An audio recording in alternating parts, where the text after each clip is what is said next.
Well, good evening, everyone, and welcome along to our weekly dust up. That is the Studio Rats live Q&A. It's number 87. My name's James Ivy, Paulie Drew. and I know you missed me last week. I'm so sorry. We had this absolutely amazing grand plan set up that I was in the back of a car traveling home from Manchester, and it Okay. was working perfectly right up to the point where I pressed go live. Should we stop this? Should we stop this now? So I called you about 11 o'clock, and you said, "Oh, just not to worry, but I'm going to be leaving to go to Manchester soon." I'm like, "You're never going to get back in time." So there was no grand plan. It was just you not planning. Anyway, I'm sorry about last week, but thank you to Greg who stood in for me absolutely amazingly, and thank you to the Rig Doctor for an amazing show. I'd love to get Mason back very, very soon, and quite frankly, I've got a billion questions that I was saving up for him as well. So hey, so as ever, we are here live from our well, you're in your garden shed and I'm in my living room. It's not a shed. I'm going to post the link into the show notes, so anybody who wants to come and join us live can do. Yes. You are more than welcome. If you could be somewhere quiet on an iPhone, tablet, whatever, it works. It's great. Just copy that into your URL into your browser, and it will do the rest for you. Very, very straightforward. Oh yes. At this point, I have to ask, Mr. Drew, what have you been up to this week? Buying and selling. Ooh. Which is all good. Because I'm going through this thing where I'm trying to midlife crisis. It's a little bit midlife crisis. It does feel like that. It definitely feels like that. So I've sold loads of gear, which is really good. So I'm selling all the stuff. Most of the stuff that I'm selling, or that I've had up, is gone. There's a couple of bits left. And are you selling on Facebook, or are you selling on Reverb, or a bit of both? I initially try Facebook because Facebook don't take any commission. That's always good. And it's great. Facebook works perfectly. It's great. And eBay just what does eBay? It takes a 10% now. Is it 10%? Yeah. Yeah. So if you're selling something for a couple of grand, that hurts. It does. Anyway, so I bought that because I wanted to try it out. I bought a secondhand Tone King, which is a video on. So what did you think about that? I liked it. Yeah. But it's not your sound. Yeah. Completely agree. I liked it. The thing is, right, okay, I've said this several times. You sound like you playing through any amp. Right. Because you have your fingers and your style, you have a tone. Okay.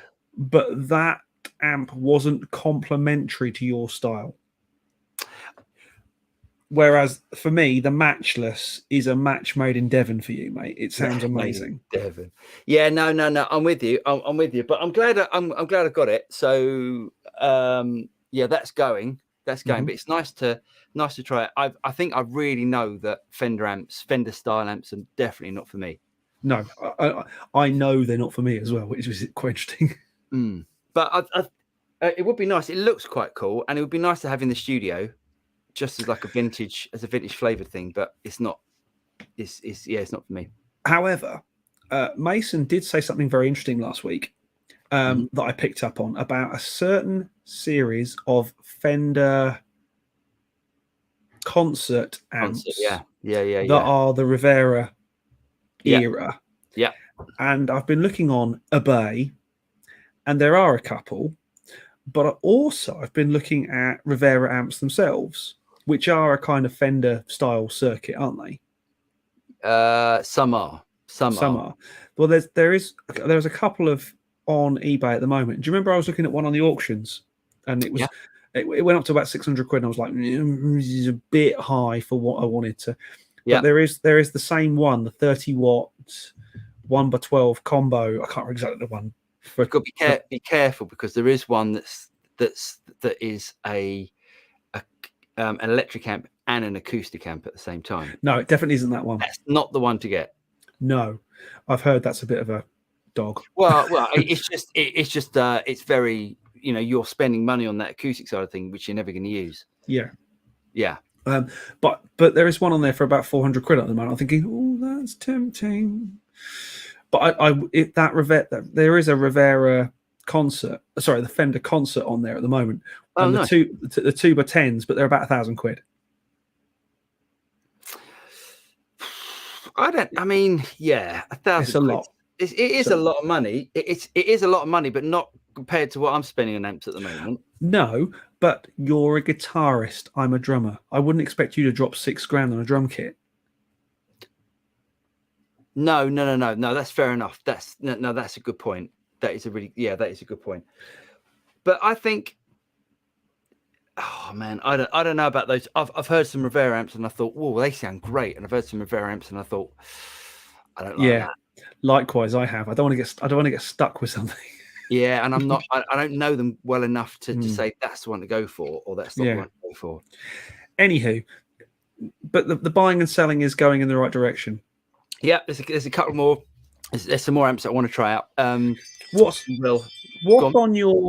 on your amp list that you would like to try?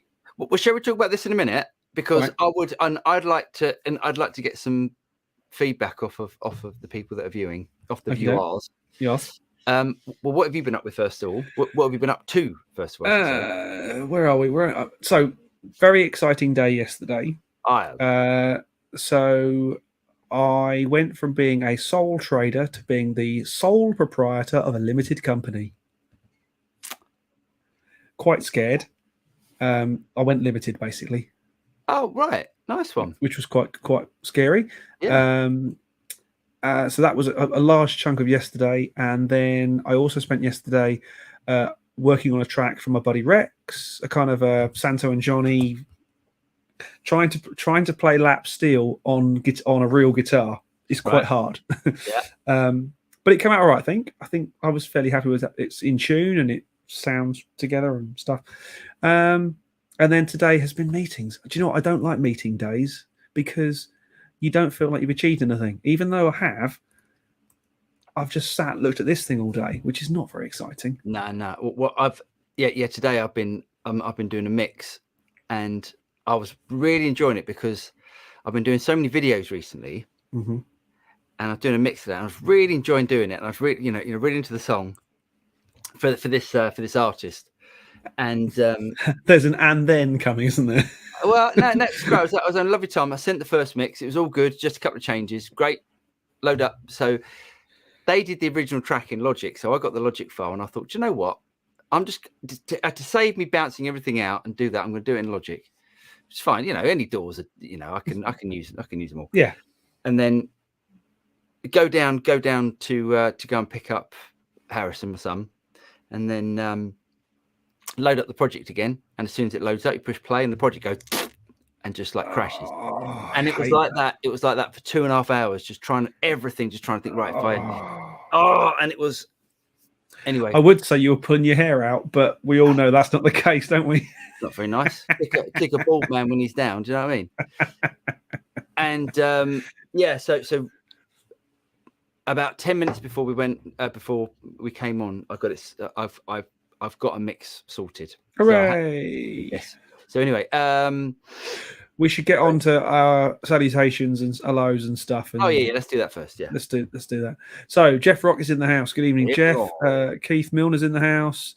By the sound of it, just a tiny bit tipsy. Dave Stockton's in the house. Good evening, sir. Pet's in. Charlie's in, putting on the makeup. Well, it's nice to know you're making an effort for us. Yeah. Safi's in the house. Hey. Lee Abraham. And Keith says, is this when James was prowling? Last week, yes. When I was prowling in the undergrowth, yes. Oh, okay. Yeah. K. Michael P's in the house as well. Hey. Farid's in. That is a very serious looking Les Paul in that picture. I quite like that. Do you know what? I think that would look tobacco burst. That would look that would look the nuts if it had silver. I can't get over a Les Paul with the pickup covers taken off. I really like the silver pickup covers on a Les Paul. I'll go with that. It looks amazing. Dave McQuillan, good evening, Studio Rats. Or as my wife asked earlier, are you watching the Rugrats later? Hey, there we go. There it is. There I was using it on the lap steel to try and get that really Nice. to try and get that really bright sound. The Rugrats. That's Jay Kiss 67. Good day from Brisbane. Good day, mate. Keith Milner, that Tone King amp looked good. Yeah, no, it is good. It is good. It is really good. It's just not very you. Yeah. Heyo from Canada, gents. Heyo. Ah, that's a new name, I think. That's just me. I think that's a new name. Pet says my missus just said, "Quick, your boys are on." I'll take that. No, she can't wait till Wednesdays. Wednesday, she go, Pet, give me a break. But Facebook takes your soul. It does. Yeah, it does. It's not called Facebook anymore, is it? It's called Meta. What? Apparently. Wait, are you serious? It's still called Facebook. No, but they get a company behind it's now called Meta. Oh, right. As in the metaverse, you know, the whole kind of okay. utter BS is still Jason Nicholas Hughes, evening from Ireland, ladies. Evening, mate. Another new name, I think. Lee Abraham, Matchless is still the one, surely. Yes, although the Matchless has gone back to the shop to be repaired. So it is being repaired. They've started talking to you now. Let's hope so. Yes. I'm going that way so I can hide my ugly radiator. SJK 67, the Tone King amp is great for rockabilly. $5,500 here in Australia. So the thing about that one, that Tone King amp there, is that is one of the Mark Ones, and the Mark Ones were all hand wired, and now they're not hand wired, and they're still that price. That's crazy. Wow. Anyway, there's someone buying it on Saturday, I think. Oh, cool. Keep on playing, and me too. Buying and selling. Bought my third Les Paul today from a friend. He is a lawyer, so I paid €600. Money is not an issue for him. Do you know what I want to talk about? Or he's bought a really expensive vinyl LP. Oh, very good, very good. I want to talk about that as well, actually, about lawyers and stuff. But anyway, it's all music, very, very music related. All right, we'll carry on. Evening cheers from Kuusamo in Finland. Evening, mate. Wow, great stuff. Nice. Aaron Short, hi guys, hope you're well. Just finishing demoing the new Quad Cortex firmware. They're going in the right direction. Oh, nice. Well, that's good. Right. There is also, and I haven't uploaded it yet, downloaded it, installed it yet. There is new firmware for, I know it's your favorite thing, for the X5. And to be honest, I think I'm just going to get shot. I haven't touched it since it came back from yours. Mate, that thing, you need to open up your dustbin and just stick it in there and just roll it down the hill. Yeah. I just buy a new amp with the money. Yeah. Keith Milner says, SJK 67, that's a little on the expensive side.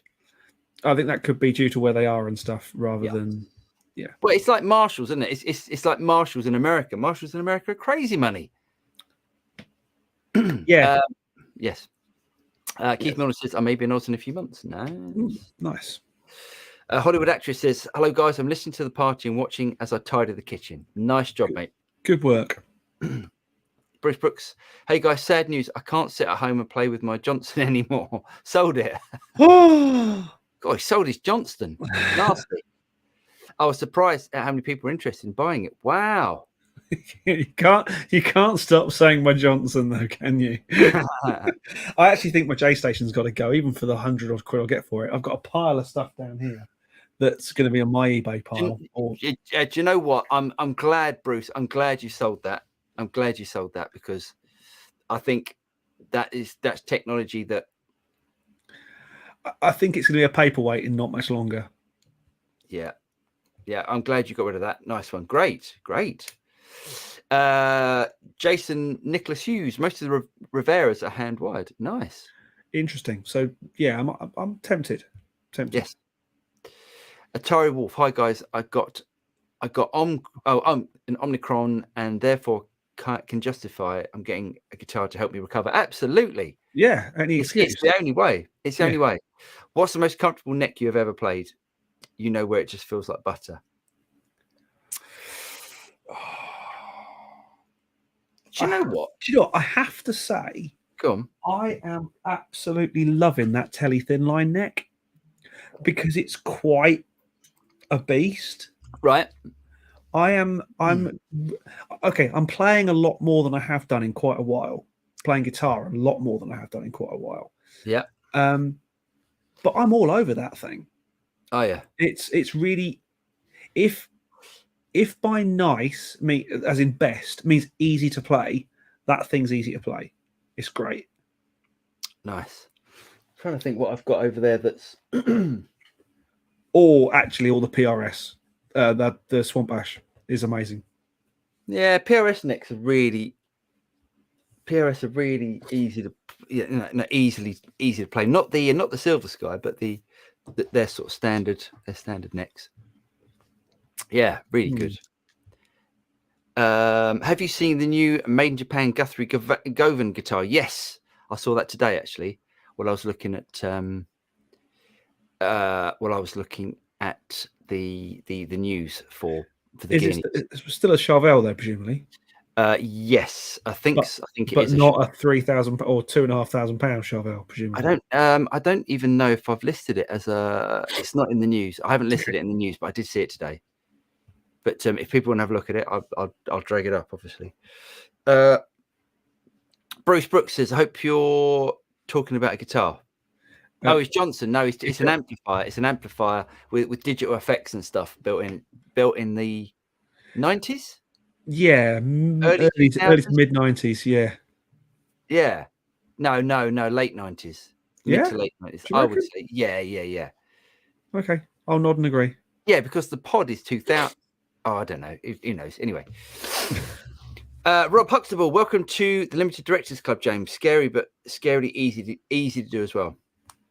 Yes, good one. It all made sense. Basically, the company or me is doing on a bit of a roll at the moment, so it made sense to do it. Nice. And thank you very much. Congrats to you, James. Excitings. Thank yours. Brucey Brooks. My mate has a Rivera. It sounds amazing, but like an amazing Fender, still a Fender. Yeah. I think that's what I want. I want a Fender that's not necessarily a Fender. Right. Without a multiple £1,000 price tag. Oh, okay. Yeah, I mean, I was going to say, I think the Two Rock is the Two Rock or a Dumble clone. I mean, you've got a Dumble in your thingy rack, haven't you? Yeah. Keith says Rob Huxtable just to keep on top of the paperwork mostly. Yes. Yeah. Paperweight. Yeah. Terry Wolf. I think the best guitars bang for buck professional level are Eastman guitars from China. This is only going by research though. Handmade apparently and much cheaper than Gibson. Yes. They're not a lot cheaper. Oh, mate, they're massively cheaper. They're massively, they're massively because it's basically a custom shop. I think saying it's a custom shop is a little bit pushing it, but they're handmade. They're handmade guitars, right? But in Asia, in China, where it's it's yes, labor is cost effective. Exactly, is the phrase you're looking for. Exactly. Yes. Talking amongst themselves, it's all good. Yeah. I wish my Johnson was young enough to sell. Oh bless you all. David Mano says, sup peeps. Paul, thanks for the Katana vids. They're helping a lot. What's the best guitar at the lowest budget you've ever tried? Good question. Ooh.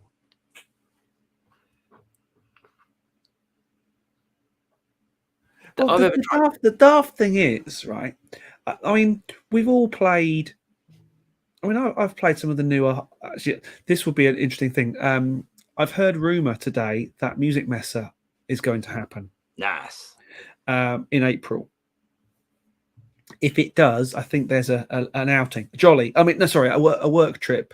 Yeah. That might have to happen for that one. Yeah. And of course, if Music Messer is happening in Germany, might even involve a trip to see the good folks at Toman. That could be interesting. Yeah, go to Toman Village. Nice. Yeah, I'd be up for that. Yeah. But some of their stuff, like the Harley Benton stuff now, is really inexpensive. What's that? Is it Sky? Was it Sky guitars we were talking about for ages? I forgot what they're called. I don't know. The 150 quid, but amazing. Jet. Yeah, Lee. Lee bought one. The Jet ones. Yeah. Lee sent me some clips actually because he changed the pickups. I need to have a listen to that. Sorry, Lee, if you're here. I think that's got to be up there with got to be a bang for buck. I think that's got to be amazing guitars. For me, it's got to be. A friend of mine bought that 335, which I thought was that Epiphone 335, which was brilliant, and then he bought a Squire thin line Strat for his son that was really good. Awesome. Really light as well. Really light. Cool. Hi everyone. Hi 335 Wag Songs. Good evening, guys. Cowbell. The cowbell's in the house. He's in the house. Atari Wolf. Hey James, I now have a Roland electronic drum kit. Can you advise me on what's the best type of coaching for beginner? I'm able to play a standard 4x4 beat, but need to progress. Thanks. There is a very, very, very good channel called Drumeo, and I have no hesitation in recommending those guys. Everything from day one, week one, beginner, up to Dennis Chambers giving lessons, and all the top guys have been on there. But it's really, really good. The guy who owns it and runs it is a top guy. I've seen them at music at NAMM a couple of times, and just really, really good stuff. Beautifully shot, really good examples, loads of kind of all the stuff you need just to get really, really good. And the other thing I would say is play along to records. Just play along to everything, because that will teach you groove, and that will teach you how to groove like other people as well, other drummers. Yeah. Some of the best practice I ever did as a kid was playing along to, good people. Doesn't have to be clever. I mean, you can play along to AC/DC, because let's face it, Phil Rudd's probably one of the most understated, most solid drummers in rock and roll. Funny, I might be wrong, but I thought this was guitar based. No, Studio Rats. Oh, Studio. Damn. Other than that, check out Mike Barnes drums. Yeah. Chum of the show. He's Mike does online tuition videos that are really good. Yeah. Right. Ian G says, hi Guz. Hello mate. How's it going? Odd UK. Hi Rats. Did a 70s rock covers gig recently with a blue guitar amp one in place of my Marshall 2203. Which one's the 2203? It's one of the new. Is that the 900? No, 800. I don't know. I couldn't tell you. Was mighty impressed. Just need to sort out all the blooming volume levels on the thing. I think that's the thing that people forget. When you've got a 2-channel amp, you only have 2 things to worry about. You only have 2 levels to worry about. Kind of. I tend to have my clean channel a tiny, tiny bit louder than my filth channel, and then I have the boost for the filth. Yeah. Because obviously, clean is going to get lost. Is going to not be quite so broadband and raw as the distortion channel. Yeah. But no, there's a lot to tweak on a blue guitar amp one, isn't there? There's a lot of different amp levels and things and stuff. Yeah, as a tip, turn the clean volume up full. So it's just starting to drive, and then use the master volume for the overdrive channel. That's the way that I work. That's the way that I worked it. Cool. Lee Wild, evening. Hello, mate. Jeff Rock, the Highland Plectrum picks are awesome. The guitar version of the everlasting Gobstopper. It is, isn't it? Hey, do you know what? I had to buy some Plectrums. Mm-hmm. And because I use these when I'm not using Highland Plectrum companies for most stuff, I'm using these Dunlop Flows. Yeah. So I thought, do you know what? And like every year I buy like a pack of them. Like 24 picks. Mm-hmm. How much? 25 quid. Yeah. What's that about? What's that? It's just crap plastic. It's just plastic. Do you know what I mean? What's going on? I went into a pot of picks that I've got in one of the drawers, and I've used Gibson mediums, Gibson Delta mediums forever, right? I have got every possible branded version of Gibson mediums. It's hilarious. Yeah, look at that. I've got bloody hundreds of them. That could might be cheap, but I don't know. Keep on playing. The GT1000 sounds really good on my studio monitors. As soon as I connect the Laney LFR 112, I'm guessing that's an FRFR speaker, I entered another realm. Even if I equalized the main out low cut, blah blah, I couldn't even get close.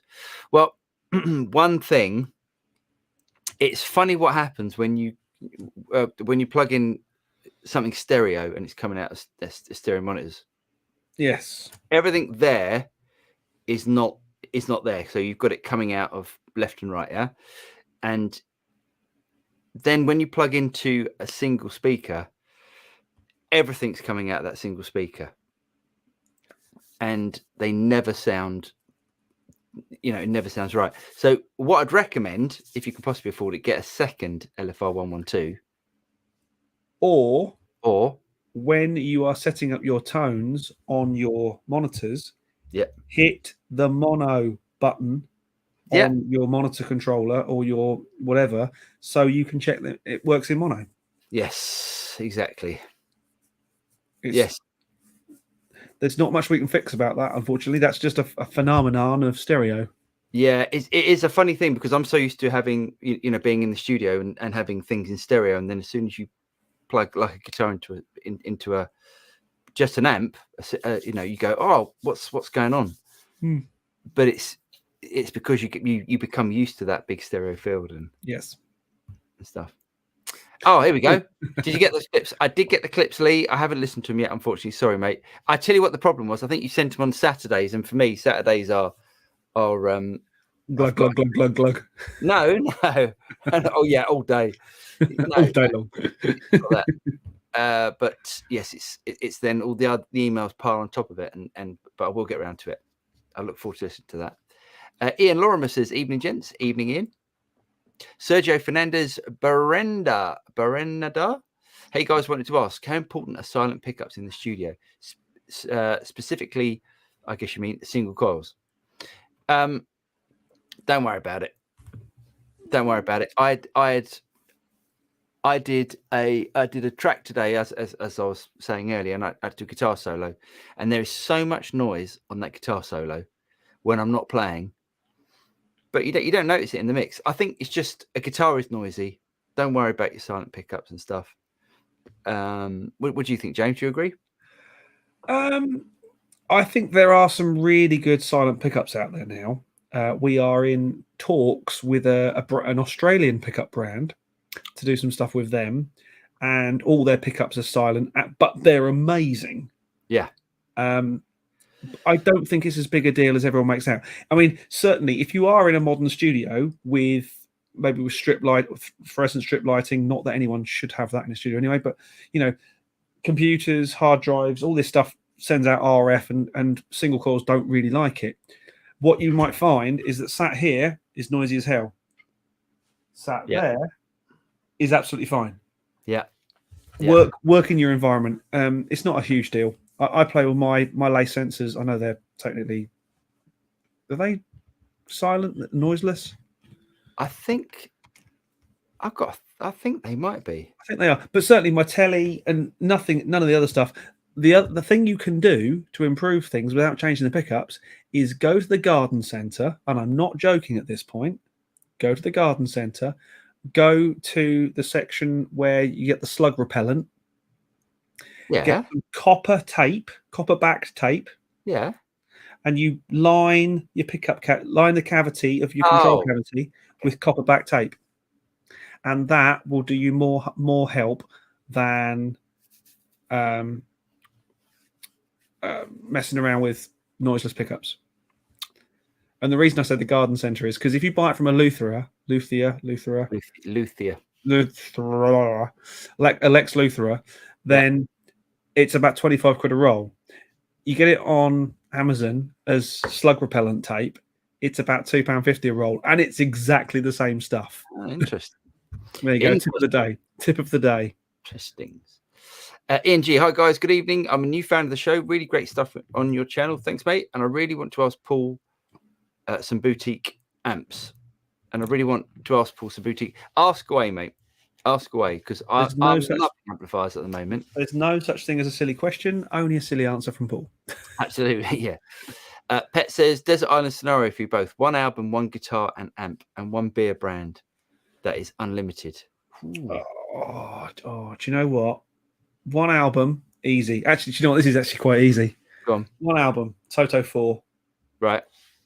1 guitar, my Eggle. Right. 1 amp, my JCM 900. Yeah. And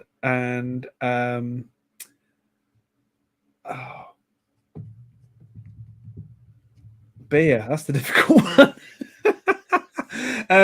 It would be Blue Moon, the wheat beer stuff. Oh, nice. Yeah. Like Blue Moon. Do Blue like a bit. Moon, you left me standing. Yeah, that's nice. Oh. You left me falling over is more like. Yeah. 1 album, Fleetwood Mac Rumours, 1 guitar, my telly, my Sunburst telly, 1 amp. Probably that Matchless at the moment, if it comes back sounding nice. 1 beer brand. Well, I'm from Croydon, so it's got to be Stella. I don't actually mean that, but it's I think just because I grew up in Croydon, I think I've got to say Stella. Fighting beer. Gus Nicola, anything to say about the IR200 surround headphones feature? Can't find anyone talking about it or reviewing it online. It is one of the best things about the IR200. Yes. I might do a video on that actually, because I can take the headphone out and plug it straight into my interface and you can hear the difference. It's really good. Cool. It's a really good thing. Cool. Yeah. Jeff Rock, the semi-hollows are a lot cheaper, but solid body ones are not far behind the Gibsons. I think we're talking about the Eastmans, yeah. Eastmans, yes. Yes. Keith Milner, music message you say, sounds like a tax-deductible trip for those who are limited companies. Yes. It certainly does, doesn't it? Oh, yeah. To be honest, it would have been tax-deductible anyway, because I've been a proper company for 13, 14 years. Yeah. But yes, I completely agree, Keith. Under the radar and all that. Douglas Newman, James, I have 2 Harley Bentons. You might be extremely surprised at the quality and, of course, the price. I'm not dissing Harleys at all. All I will say is a friend of mine bought a Harley Benton about 20 years ago, and it wasn't much better than some of the firewood I've put in the burner recently. He does still have it, and I think it still has the same set of cheese grater strings on it. Yeah, it doesn't get played much. Yeah. Lee Abraham, beginner drum advice. Practice using the metronome. It's boring, but it'll make you good. That is why you play along to CDs and stuff that you know has been played properly, because you don't only learn groove and feel, you also learn timing. That was why, rather than just do a metronome. Metronome's important, but groove and feel. As I watched a thing about Dave Grohl the other day, and Taylor Hawkins was saying, it's very difficult being in a band where there's 3 drummers. 3 drummers? 3 drummers. Who's the third?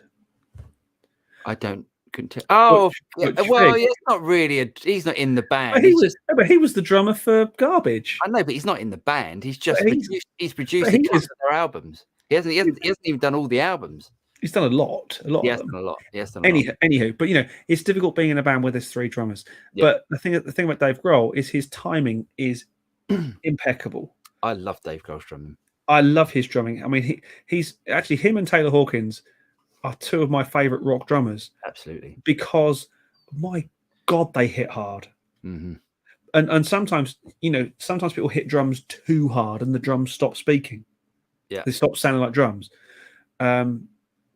Whereas, those 2 have got it, haven't they? Yeah, definitely. Really, really great drummers. Sergio Fernandez Berenda says, what are your thoughts on Strandberg? Have you tried any? Been playing one for more than a year now. Love the neck. Yes, I have tried one. The only one I've tried, and this isn't... I I don't know if this is across the board, but it lacked, the one that I tried lacked tone. And I don't know if that's just that one, or it hasn't got a headstock, so they're all like that.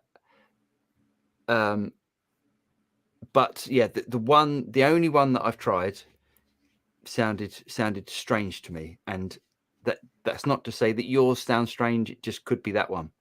But I would like to try some more, because I used to have a Steinberger, which is a graphite. Is it graphite body and neck? Definitely graphite neck. Yeah. And that guitar sounded incredible. But anyway. Anyhow, yeah. Lee Wild, what's your favourite riff to play? It's got to be Back in Black, isn't it? It's got to be. Do you know what I really love? Just because I think because of the memories and of the history of it being part of my teenage years of playing guitar and playing drums in bands, I love the riff to Bad Love, the Eric Clapton track. It's a proper it's a proper driving, grooving riff, and I love that. And it's the first track I ever learned to play wah wah on as well. Do you know what? I think every time I hear AC/DC, just go, God, it's so good. Just the groove is so solid. And actually, AC/DC is as much about the late Malcolm Young as it ever was about Angus. Without a doubt. The riff, the rhythm playing behind it is just so impeccable. Yeah. Oh, it makes me want to play Thunderstruck now. That's a good riff. It's a great riff. I don't think M.A. Nathaniel says, I don't think Music Messe is going to take place. Interesting. I've heard rumours to the contrary of that today, but of course at the moment it's all rumours. But yeah. Hey. Ian Lorimer, guys, recently picked up a 2021 Les Paul Standard and I've had trouble with the frets lifting out. Bloody Gibson. I have it in with someone at the moment. Any bad fret stories? Yes, hundreds.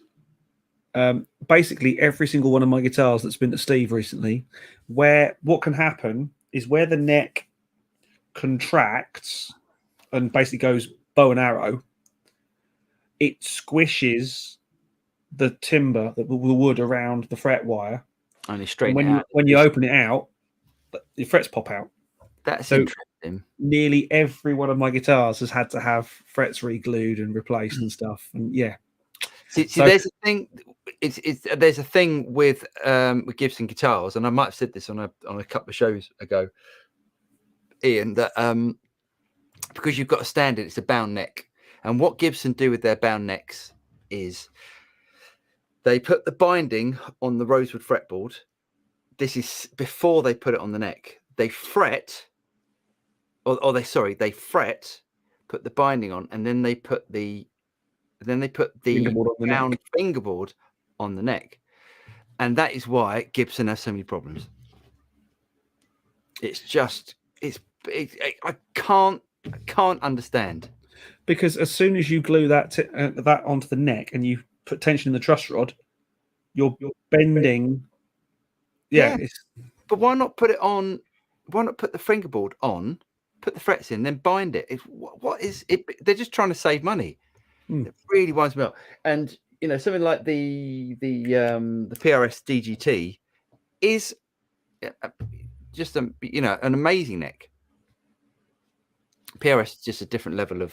Has to be said, that gold top you've got is an amazing neck as well, though. Oh yeah, the gold top. But I had so many problems with my 335. I had to really get that sorted out because, anyway. Doink. Mendel Rocks, Matches Indie, Marshall, Plexi Vintage, or Victory the Earl. Matches is a clear winner. Just wondering which others you guys consider a must keep. Yeah, I had a the Earl, and yet it doesn't compare to the Matchless. Marshall Plexi Vintage. There's something really good. The thing about the Matchless or the Independent, which is when he says Matchless Indie, the Independent is it's got the Vox sound from the Matchless. So Matchless started making Vox copies basically. Mm-hmm. So it's got that glassy sort of chime to nick a overused word. Yep. and it's also got the Marshall side of things as well. So it just makes it the perfect amp. It's a perfect British voiced amp. That does sound great. A friend of mine's got a Hampstead. Mm-hmm. Hampstead. That I'm going to ask him to bring over to you as well, so we can do a. I'd love to see. I was speaking to Matt Wright about this earlier, and I'd love to look after Hampstead and to do that. I've contacted them twice. Some other people have contacted them saying, can you get an amp over to the studio so they can do a review of it and then send back, and they never get back to us. So you're almost like going, well, why should we bother? Yeah, because you're not helping us. Yeah. Yeah. I mean, it's not even helping us. It's just like, I want to do them a favor. I want to support some British amp builders. Yes. It's just winds me up. Anyway. Craziness. Pet Moxie says with a red face, how do I know my studio monitors are broken in? Been tempted to crank them and go for a long walk. You won't do any harm by doing that. No. I mean, just one. Yeah. Go on, James. Sorry. I was going to say, find. Okay. So there is a myth. There is a long-held myth that you can break monitors into the style of music you like playing them on them. And I know it sounds ridiculous, but I do know people who've got rig breaking in playlists for PAs, and there's certainly something about guitar cabs. A brand new 4x12 doesn't sound anything like as good as one that's 10 years old and everything's just not eased in and stuff. But I think depending on the quality of monitors you've got, Pat, and I'm not saying you haven't got good ones, but I'd worry about running in a set of ATCs or something big. I probably wouldn't worry too much about it with a pair of KRKs. Yes, I completely agree with you. I ran my monitors in. I think I left them overnight. I switched it on and then music was playing through it overnight. I don't know if it made any difference or not. They sounded great. No, yeah, they sounded great when I plugged them in, and they sound great after wearing them in. I know people in the hi-fi world, and I know there's an awful lot of BS in hi-fi. Oh my god, they are the ultimate cork sniffers. Yes, I mean they make you and guitar brands look positively uncouth. But I mean, I know people who will not turn amps off because they cool down, and when they flick them back on again, they're not hot and in a nice warmed up running state. Bullshit. It's all a bit sniffy. Yeah, but they worry about that. I mean, I've seen some funny things with cables and stuff with hi-fi. Oh god, it's ridiculous. They are the worst cork sniffers ever. Yeah, totally. Okay. Richard Paul, good evening all. Evening, mate. David Minogue's authentic picks for an authentic tone. Gravity picks are great. They are good, actually. Did not think I would like such a thick pick, but now that's all I use. I like those too. I've got a couple somewhere. I like them. Really good. I really like the way that they're not, or some of them aren't smooth on the sides, so you get like a nice a rasp. Yeah, and it really works. Yeah. Frankie Jail, hello chaps, here from sunny Hollywood today. Oh, nice. Works takes me all over the Los Angeles areas. Nice, mate. When we're in Los Angeles for the NAMM show next year, it'll be for me. We'll have to get together and have a beer or three. Oh, yes. Jeff Rock, have a tip for getting free picks. All you have to do is buy some boutique pedals for about £200 a pop, and they usually come with a free pick. That is true. That is true. £1, great. Thanks very much. I bought a Kemper and it came with a free pick. Wow. Lee Abraham says, picked up a Boss GT. Amazing how tiny it is. I could almost do a gig with it. Lol. Yeah, you could. Floyd on a Gibson. God! Paul's going to say Floyd on anything. Especially on a Gibson. Oh, that makes my blood boil. No, for me, Floyd's are a no-no, especially on a Les Paul. Oh, yeah, Floyd. Unless you are Alex Lifeson. Even then, I've just seen so many guitars that have been ruined by Floyd Roses. Floyd Rose, if you will. Renee Tvet Petterson. Good evening. Do you have any experience with the standalone Iron Man units from Tone King? Great test for Sky King, by the way. Just love those amps. Oh, cheers, mate. I hear lots of people say good things about them. They do. They definitely compress. Right. So more than I would say the like the aux or the tube amp expander, more that the what they call reactive loads. I don't know if the Iron Man unit is a reactive load, but it definitely compresses. When I did the review of the amp, I had it on quite attenuated because I like to drive the amp a bit. I took off the attenuation, the amp just went, and it was like opened up. So it definitely compresses more than the other units. That's a shame because the whole point of an attenuator is to not change the tone of the amp. Well, or yeah, as minimum as possible, minimally as possible. Good day, D-Mac. Good day, Pet Moxie. Love Blue Moon. Glug glug indeed. Rumors, Anatelli, Stella. Mate, clue. Stella or Estrella. Probably Estrella actually, but I'm only saying Stella because I'm from Croydon, and for some reason in every pub that's what it was, and it was called Fighting Juice. Yeah, wife beater. Yeah. Hollywood actress for the amp debate. Paul, are you sure you want to stick to high-end boutique amps? What about Victory amps like Duchess or Kotzen Signature, or high-end like Mezza Barbara? Yeah. The Mezza stuff is super high gain, though, isn't it? It's proper the Mezza Barbara stuff, not the Mezza Boogies. Mezza Barbara stuff is proper high gain, jug territory, isn't it? I see it. I mean, I see it as high gain. I don't know if they do any sort of more low gain amps, but the only ones that I've seen have been quite high gain. Yeah. Not really my sort of thing. Victory amps. The only one, the one that I'd like to try out is the V40 Deluxe. I think that's the only one. The Kotzen as well, because the Kotzen's got a trem on it. And yeah, the V40 Deluxe. The other ones, I had the Earl, and it's really good, but it's not the Matchless. It doesn't compare. Right. So yeah. Anyway.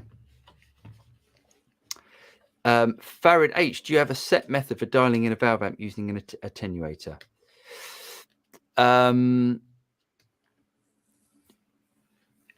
Actually, we're going to do a video on something tomorrow, aren't we? Because James, you're coming over tomorrow. Coming over with filling the car up with toys. Yep, and we're not using an attenuator.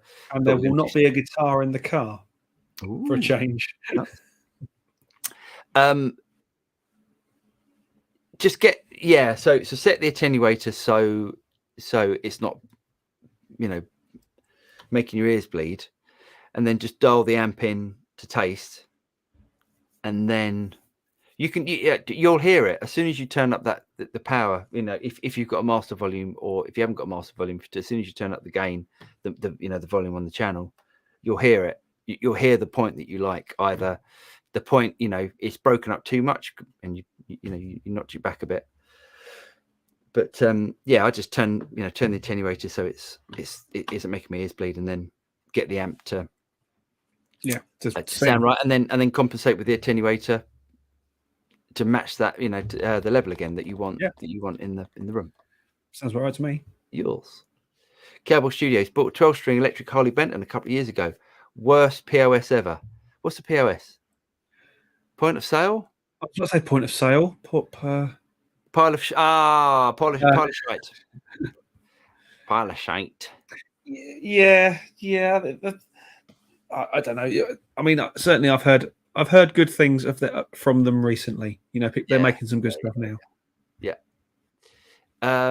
Jason Nichols Hughes. My number one is an original Ibanez 8100. It's number 71 from the original 150 batch made for Andy Timmons. Nice. That's a nice guitar. I mean, Andy Timmons, he makes that guitar sound so good. Andy Timmons could make a Harley, a 150 quid Harley Benton sound like Andy Timmons. It's so good. Yeah, I know everyone says it, but it is so much about the player. So much about the player. So good. Oh yeah, I'd like to try one of them. Mm. Lee Wild, who's your favourite drummer? Mine is Keith Moon. A lot to do with his funny facial expressions. So, go on. Oh, do you know what? It's between two for very similar reasons. It's between Jeff Porcaro Oh, and yeah, that's good. and Vinny Colaiuta. Just because Vinny can go hardcore jazzer, metaler, rocker, you know, he can switch it on. He's a proper consummate studio guy. But Porcaro just has groove, you know, in spades. I'd say Porcaro as well. I think it's just he was such a great drummer, wasn't he? Yeah, and yet never had to let rip, and yet every single note counted. Pure every class. single hit, every hit counted. Pure class. There you go. Sorry, I'm pouring some water. Can you read this one, just in case I pour water? Keith Milner says Steinberger must have been the tone carbon. No, it was the not tone wood, tone carbon. Oh, I see. Okay, it's a gag. Yes. Yeah, I can't remember the model. I had two of them. They were brilliant guitars. And they're really expensive now. They weren't then, were they? They weren't. The basses weren't that expensive. They were pretty expensive. But you know, not like they are now. But they're probably actually with inflation, they're probably the same. Lee Abraham, cool riff. Wasted Years by Iron Maiden. Nice one. I found it was a great photo appeared of my two favourite bands when I was a kid. Go on. Iron Maiden and Dream Theater. Oh God. Or Dream Maiden as I called them at the time. Keep on playing. Toto 4 made my day. My favourite band. Steve Lukather is so underrated. I don't think he's underrated at all. I think he's absolutely incredible. Amazing. Yeah. Everyone talking via Satriani, Govan, Malmsteen. Give this man his credits. Also, like the raw power of Foo Fighters, so nice. I think, yeah, for me, I'd much rather listen to Lukather than via Satriani. As credits go, though, Lukather wipes the floor with all of them. He's played on everything. So good. I'd love to get him on the show. He's mad as a box of frogs. But I'd love to get him. Who do we know? Actually, we do know. Yes, we do have a link. We do have a link to him, don't we? Yes. Oh, we should try that. I'd love to get him on the show. Yeah, he's my favorite guitar player. I want to talk to him about his neighbours. Oh yeah,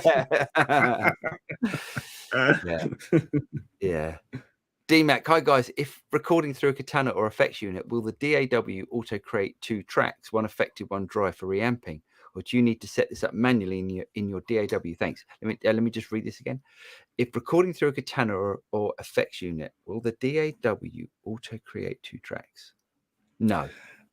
The answer, sadly, is no. It will not. You have to do everything manually. For example, at the moment, I've been recording a lot with my 11 rack just because of space and stuff. The 11 rack has an output to amp feature, and you can basically mute all the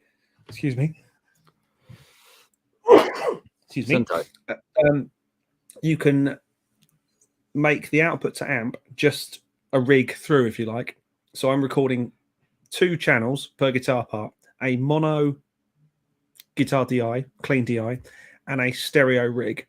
The reason I have a DI is because when I'm recording for other people, they might not be in love with the tone that I've chosen.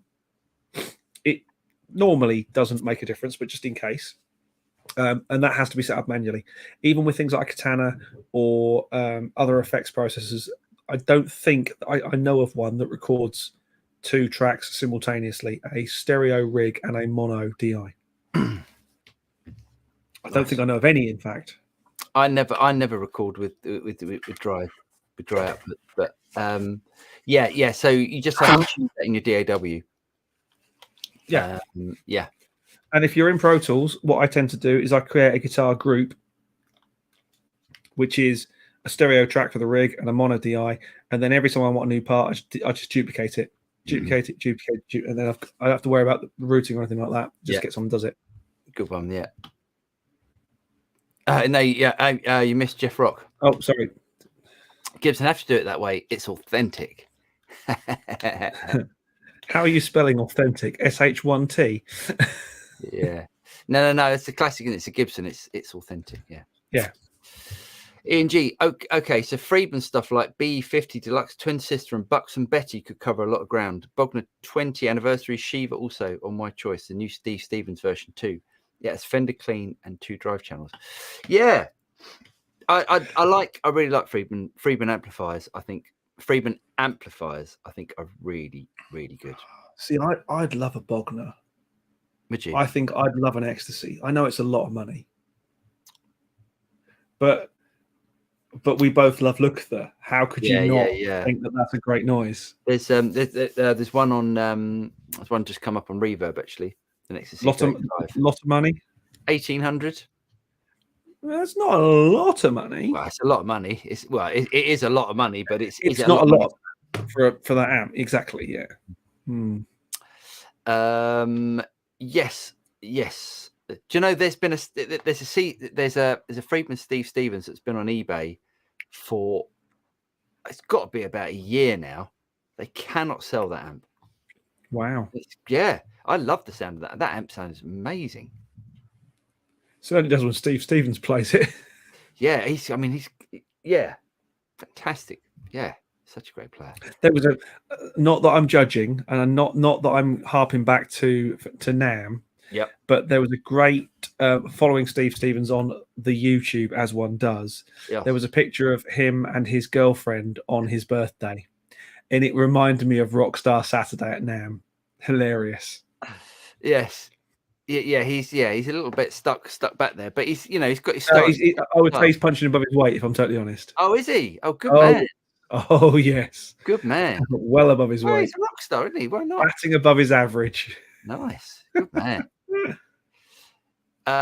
Yes, Keith likes Gravity Picks too. Mm-hmm. Where are we? Pocket GT is great. I wish there was a belt clip for it. Yeah, that is true, actually. I'm surprised about that. Martin Collier says Gibson guitars are so overpriced, poor quality, poor tuning. Why do people buy them? So many better guitars now, just like Clapton has beens.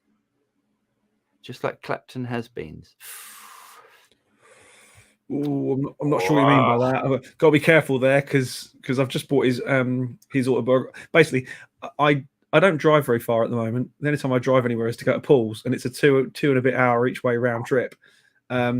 So I normally get through an Audible in one round trip. Well, and I've just bought Clapton's autobiography for the trip tomorrow. I don't think we should ever dismiss people that have influenced people. So, like, you might not like Eric Clapton, but Eric Clapton, if you like Joe Bonamassa, for instance, Joe Bonamassa wouldn't be Joe Bonamassa without listening to Eric Clapton. It's that sort of. So, yes, Clapton might not have the technical skills that other people, modern guitar players, might have, but definitely, in his time, he was unbelievable. Yes, and also you have to put. It's when people say, "Oh, I can play that." So yes, but can you write it? Can you come up with it? And would it sound as good when you did play it? That's the genius. I've seen lots of bedroom guitar players who are technically phenomenal. Yeah. And can play anything. Yeah. And yet they go, "Oh, he's not all that." So, but you didn't write it. His creativity came up with those parts. Absolutely. And those songs. So yeah, let's not go there. Keith says breaking speakers in is mainly about conditioning the cone material. Paper cones especially can be stiff to start with. Agreed. Awful lot of speakers these days don't actually feature just straight paper cones, though. A lot of studio monitors don't. Kevlar is in there quite a lot, and various plastics and stuff. Yeah, I think mine are plastic. Yeah, they're not paper in the they're not paper, are they? In the keys. No, definitely not. Adam A7X monitors left out the essentials. Nice. Great noise. Yeah. But I don't think they'll benefit particularly from wearing in because they're a well-made German manufacturer who have been making great speakers. And it's not like you're buying a huge. Basically, the bigger the driver, the more it needs to wear in. Is often the case because you end up with that huge kind of gaskety bit round the edge, and that's the bit that you have to break in, not the cone. It's the gasket that holds it all together. Do you know Matchless? So they get Celestion cones or speakers, and then they alter them. I think they take bits off of them. Mm-hmm. I'm sure someone can be far more. Someone probably knows some far more in great detail than I do. But they do things to the actual speakers, so they're worn in. I was at a drum shop doing a demo the other day, and a little while ago now, and this was a trick that was taught to me by my friend Bob Uli, not Beringer, don't worry, and John Roth. No, and he said to me, what you have to do is you get a drum head and you crack around the rim. You know, they've got a certain, like, they're formed. Yeah. But you crack around the rim to get all the loose glue out from the rim to stop any vibrating and rattling and stuff. I did this at this drum shop, and Pete, the owner of the drum shop, looked at the floor and went, those are brand new heads. And I went, and now they're playable. All these bits of glue on the floor. People just I'm cracking out the glue, and it's like piles of stuff. It's ridiculous. I said, that is where resonance, and that's where rattles and buzzes come from. Oh, interesting. There you go. Jeff Rock says, I think the main issue at Martin Collett is the inconsistency. I've had some amazing Les Pauls, but also had a few dogs. Yes. That is, you're right. It is inconsistency. But once you get a good one, you get a good one. Yeah. Without doubt. Yeah. Jeff Rock could get a free gravity pick with budget JHS pedals, a steal for 100 squids. Nice. Steve Hackett has a FR on Les Paul. Oh, no. Floyd Rose. Yes, I got it. I saw your face implode, which I knew was. It's fine if you've got like a guitar tech at the side of the stage. Absolutely fine. Do a gig with the Floyd Rose, and then a string breaks. Yeah, and then 20 minutes later, drives me nuts. Jeff Rock, Cowboy Studios are cool. 2 for the price of 1. Yes. At this point, I'm going to pause. Yes. And we should do gear news. Yeah, we should, shouldn't we? Because we're an hour in. So yes, we should. We should do that. Yes. Charles Screen. Yes, indeedly. Let me do this. Actually, can I Chrome tab it? No, I'm not going to. Actually, I don't understand. Let's just do that. Right. So okay. There it is. So because we had Mason on last week, we didn't really do gear news. I'm doing some of last week's as well. But I thought these looked nuts. Oh, look at the blue one. That looks great, doesn't it? They look nice. Yeah, really like that. That looks great. Yep. Not cheap though, are they? What is? I was going to say Courtney Cox is looking rough, but not terribly relevant to the conversation. Paul, what have you been looking at? Okay, yeah, no, the single coils for me all day long. No, single coils every time. That's a great looking guitar. Yeah, it's nice, isn't it? Next one. So Fender have released a bunch of affordable pedals called Hammertone. Hammertone. Which I think is quite a cool thing. They look cool. They look funky. And I like the coloured knobs. I actually like the Fender twin style knobs. They look really cool. Yeah, they look good with the colours. Yeah. You can see that they'd be quite collectible. Yeah, if you've got that sort of, what would be the word? Aesthetic. Magpie sort of. Like we go. Oh, I want the orange. Yeah, the shiny. Yeah, they've done well. Shiny, yeah. I thought this was interesting. So Squire baritones. Nice. Yeah, which I think, because who wants to go and buy a baritone? It's that guitar that you use once a year, tops. That sort of thing. There was a baritone in the auction, wasn't there, that I looked at? The Music Man. Yes. that I thought that would be quite good fun, but it went silly money. Right, yeah. It hasn't got the price. It doesn't say the price, but they look really good. Squire, they're not going to be horrendously expensive, are they? No, I'd have thought 300 quid, something like that. Yeah. Which, really good. Now look at these. Oh, look at that! Oh, I love that. Now that for me, that's do you know what the blue one, the seafoam greeny blue one looks amazing. No, you're on something. Look at that. No, mate, no, that looks amazing. Yes, really, really like the look of the new Gretches. Lots of pennies, probably. No, were they the Electromatic ones? Well, I've got a lap steel Electromatic. Have you? Yeah, that's my like that one, like that one. Yeah, exactly like that. Yeah, nice. 500 quid for lap steel. Yeah, I think mine was cheaper than that, but great. That looks good. That kind of woody, bursty one. Yeah. Oh, that's what I'm talking about. Look at that. Yeah, you and pink guitars. Jeez. I do like a pinky. Look at that. $400 for that. It's not bad, is it? No, that's nice. I like that a lot. But these are, okay. So these are limited edition players editions. But that's a bit more money, isn't it? God, I love that. I love that one. I like the blue sparkle. I have to admit, that's very cool. God, I really like that. Amps might be taking a back seat for that. So, because Mr. Dumble passed away, the Dumbles are going through the roof.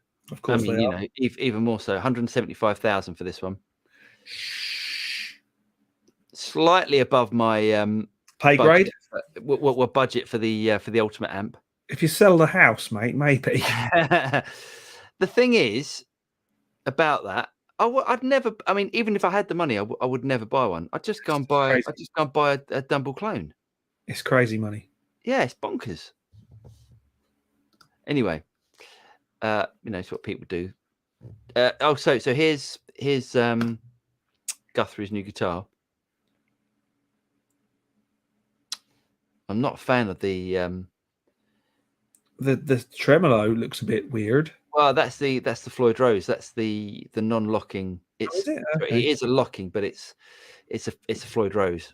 Okay. It's the simple Floyd Rose. It's $2,000. I don't know. It's Guthrie gone grey, did I see there? Yeah.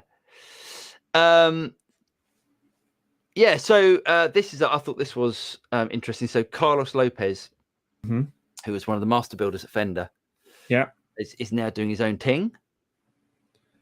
I'm not sure, if I'm honest, from the looks. You don't like it? No. I'm sure it's great, but it's not floating my boat. Yeah, they're quite strange. I guess if you're a fan of his work, then Anyway. It's all Fender, isn't it? So Squire 40th anniversary, Fender goes gold with Strat Telly JM models and bass models. They look cool. Yeah, look good, didn't they? For a Squire, the green one looks great, doesn't it? Yeah, with the gold, with the gold pick guard. Yeah, nice. And 500 quid, $500. Not bad at all. Here's something that's going to flop. The dark thing is, I kind of get it. I kind of get the. I love the idea of it. I just don't think it's going to fly. It won't. No, I love it. Yeah, I love the idea of it. The thing is that people don't want to stick to one brand. No. So no one's going to just stick to one brand. If every manufacturer did that connection, fantastic. It would be brilliant. Yeah. Or there are so many of those kind of magnetic type locking systems. Yeah. It's a great idea. Yeah. So I don't know how much they cost. I'm hoping they're going to be reasonable. Let's have a look. Just come down. It doesn't say. Does it not? I bet they're not cheap. Well, then, if they're not cheap, that's even. I think that's crazy. It doesn't say. It doesn't say anywhere. Okay. Yeah. It'd be nice if it did work. Go on, James, please. It's time for the Harley Benton moment of the week. There you go. I I thought like this was that. quite cool. I think that looks great. Yeah. EMGs? No, EMG copies, obviously. Right, but still, I bet that's And instead of EMGs, they're HBZs. HBZs. Yeah. So it's like a stealth black. That's nice. Yeah. Sort of like the Jim Root 100 29 quid. you can't get a set of EMGs for that. No, that's so cheap, isn't it? Great. You probably like box this. pear drop, or teardrop. No, that's not my thing at all. No, rubbish. I don't get that. But yeah, interesting. I just don't understand. I don't understand. I don't understand what you're supposed to do with it. It's a guitar, Paul. Of all people, you should understand what a guitar does. I know, but I mean, like even like a Flying V, you know, you can sort of stick it, you can wedge it between your legs. But that there is nothing ergonomic about that. There's nothing that works with that. You're trying to recreate that kind of Manfred Mann, Herman's Hermits thing. Then yeah, great, but style over function. Not for me. No. I don't know about this, but anyway. Well, one thing's because it's got Floyd Roses on it. Do you remember these? The Kramer Pacer. Kramer's, yeah. The Pacer. So it was like, yeah, it was their sort of probably early 80s. Yeah, but cheap. Yeah, probably totally playable. Yep. Not gonna float your boat or change the world. I don't like the white pickups. It does look a bit cheap, doesn't it? It does, yeah. I don't like that. Okay. That's me done. Amazing. Should we get back into it? Let's do it. There we go. Lee Abraham says, another amp suggestion. Was it the amp? What was the amp that Dave Kilmister plays? Italian, I think. Beretti or something. There is a... But yes. There is. It's like Moretti, isn't it? Yes. It's something E, isn't it? Yes. Yes. I don't know. Yeah, I don't know if he's endorsed by them. He's a good player. Hold on. Hold on a second. There has been. Hang on. We've always got to go with.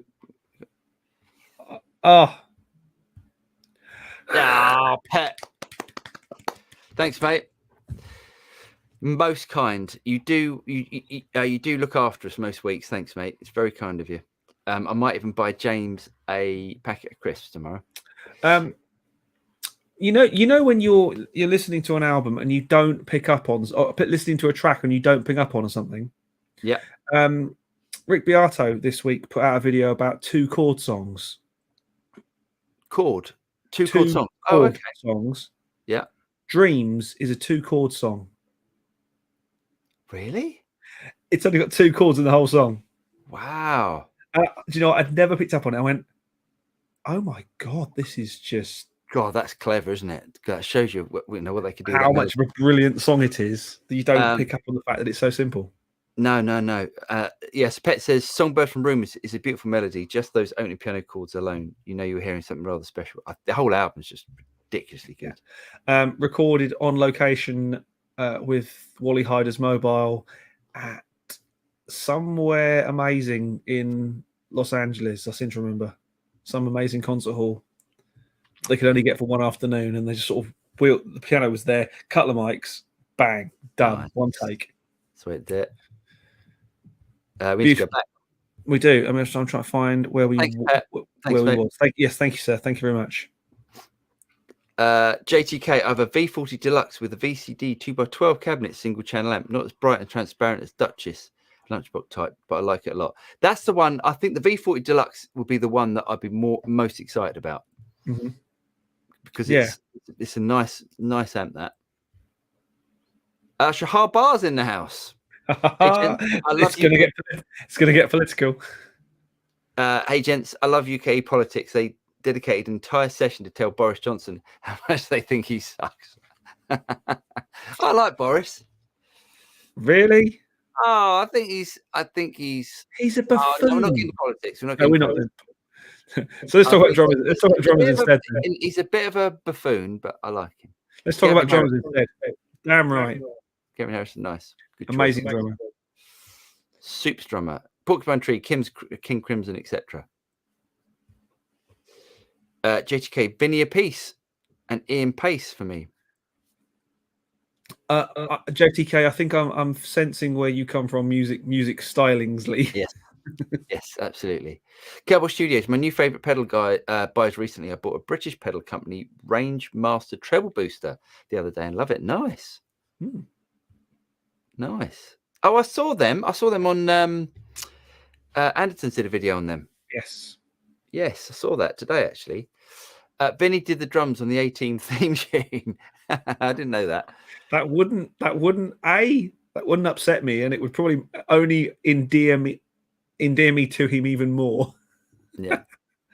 Keep on playing says James, Bacaro, and Vinny, my favourites. Toy. I'm hoping on the James. M.A. Nathaniel, when Bacaro couldn't read the most challenging chart, he suggested to call John Gurin. I don't know who that is. Don't know that. No, don't know him.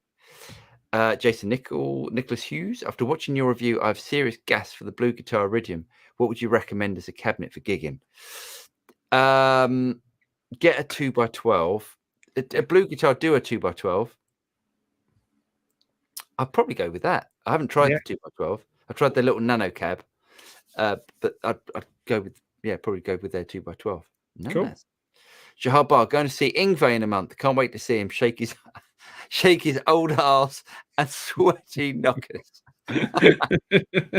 Shahar, it's one guarantee, but always have a laugh when you're in. Absolutely. Ingve, do you know what? So I was at I missed out. So we were at NAMM. I was NAMM. I don't know how many years ago, 7 years ago, something like that. And it was Soft Tube. Soft Tube got us tickets to go and see Ingve. and the thing is, it's so this is it. What's the pub got? What's the bar called in the nice hotel at NAMM? What's the hotel? Was the Marriott or the Hilton? The Marriott. I think it was the Marriott. Yeah. So it was either go and see Ingve or go and get plastered at the Marriott. Oh, at the Marriott. I know which one. I chose that. As much as I just think, I mean, he is amazing. There's no doubt about him. He's an astonishing guitar player. He's a bit ridiculous. As a person, he's a little bit. Yeah. But a stunning guitar player. Yes, I couldn't listen to it. I couldn't listen to a whole night of it. Get Jimmy Page on and ask him about his neighbours. Yes, that's another one, isn't it? Yeah. Isn't that Robbie Williams? I think so. Yeah, it was Robbie Williams, wasn't it? That was causing the problems. Lee Abraham, Lukather did the rhythm guitars and bass on beat. It doesn't matter what you've done in music. Lukather's cooler. Yeah, all of a sudden, all you have to say is this guy played his second instrument on one of the most successful singles of all time. But it's not just that; it's like how quick he comes up with that part. Yeah, it's just like that part is like something that would, it would take you years to even think about. It just comes like like that. It's like that. Amazing. Yeah, Richard Paul, if you could go back in time of your choice to witness something gear related in its infancy, what would it be and when? That's a really good question. I can't think. What would that be? I'm trying to think what would be really cool. Something gear related. I mean, I think it would have been great to be in the room with someone like Bob Moog or Rupert Neve as they were as they were coming up with something really, when they're going, shit, we're on to something, boys. One of those sort of moments. I think it would have been great to be in the room with Les Paul as he was coming up with, the frying pan sort of moment. Yeah, definitely. Or the bedpan, as I should have called it. I'm looking round at gear. Okay, that's a really good. I might have to think about that question. That's a really good question. Or Jim Marshall as he's wiring up his first amps. One of those sort of. Yeah, I think Marshall would have been cool actually, because obviously, Marshall is so synonymous, not only inside the industry but also out of it. You know, everyone who's anyone knows what a Marshall amp looks like, and so true. yeah, I think it would have been someone like that to be in the room with Jim Marshall as he's with his first client, asking him to make an amp that's even louder. Yeah. Safety says, Paul, really curious what you would think of Benson amps, Monarch Reverb, Audio Kitchen's chopper type amps. Yeah. I was going to get an Audio Kitchen as a pedal platform. Were you? Because they're only round the corner from. They're in they're core, aren't they? They're not a million miles from Ealing Way. Yeah. I was going to get one, and then for one reason or another, we stopped emailing and communicating, and I was like, okay, you clearly aren't that bothered for me to try this thing out and then buy it because I want a deal. The Audio Kitchen stuff's great. They've got one at Decoy, Genzo's place. Great little amp. Yeah, they've got them at Core as well. I've never tried an Audio Kitchen. The only one that I don't know if the big chopper has got one, but I know the little chopper, they're just not featured enough for me. Same with Benson amps. So if an amp hasn't got an effects loop on it, or it hasn't got reverb on it, that's a struggle. I mean, it's like my Divided by 13, which I'm thinking of keeping, by the way, but that's something else. That hasn't got reverb or an effects loop on it. Yeah, it's hard to gig with. It's hard to gig with, unless you really want to go in the front end. And I'm not that sort of guitar player that puts reverb. You're definitely in the loop rather than in the front end. Yeah. Because I like to. Yeah, if you drive an amp. Yeah. It's the way that it's the way that I want an amp to sound. If I want to push it to the point of breakup, reverbs and delays start to sound horrible, basically. Yeah. Yes. Keith Milner says, yes, modern speaker cone materials need a lot of breaking in. Smaller drives have less moving material. There we go. Yeah. Kevin Plan says, I remember practicing the Rosanna solo part. It took me nearly 2 years to nail it. Maybe it was too hard for my skill level at the time, but it was worth the effort. Did you ever practice a piece? Yeah, same with me. The main solo, not the end solo. That is for me. The end solo is actually the better one because it's like he's just noodling. He's off on one in his own little world. Can you play the end solo?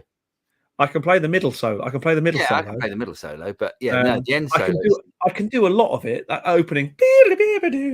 It's just it just comes out of nowhere. You go, hello, so guitarist woken up. So good. Of music for such a long time. Did you ever practice a piece of music for such a long time? Yes. Oh, I see. For me, actually, there's a solo in a track I did a video for a few years ago. A Alan Parsons project track called "Damned If I Do," and the guitar solo in that is beautiful, but it does not fall nicely under the fingers.